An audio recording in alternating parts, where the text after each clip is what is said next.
তাদেরকে মুখস্থ করো। 1 নম্বর স্লোগান কাফের কাফের, কাদিয়ানীরা কাফের। 2 নম্বর স্লোগান নবীর পরে নবী নাই, সংসদে নবীর পরে নবী নাই, সংসদে আইন চাই। পয়গামটা পৌঁছায় দাও যে আমাদের নবীর খতমে নবুয়তের সিংহাসনকে যেন সংরক্ষণ করা হয়, কাদিয়ানীদেরকে সরকারিভাবে যেন অমুসলিম ঘোষণা করা হয়।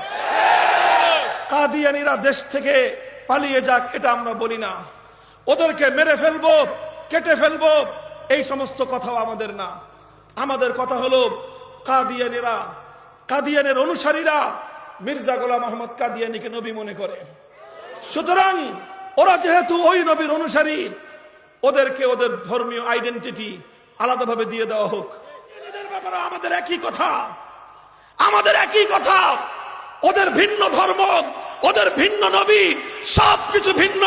সুতরাং ওরা ইসলামের নাম করে মুসলমানদেরকে ধোঁকা দিতে পারে না। ওরা মুসলমানদের নাম ব্যবহার করে পাসপোর্ট নিচ্ছে, ধর্ম সেখানে লেখা ইসলাম। এই পাসপোর্ট নিয়ে হজে যাচ্ছে, মক্কা শরীফে যাচ্ছে, আমার নবীর মদিনায় পর্যন্ত ওরা যাচ্ছে।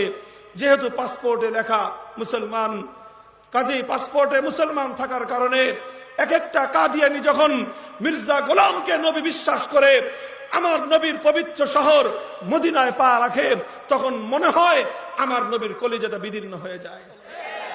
কথা ঠিক না বেঠিক?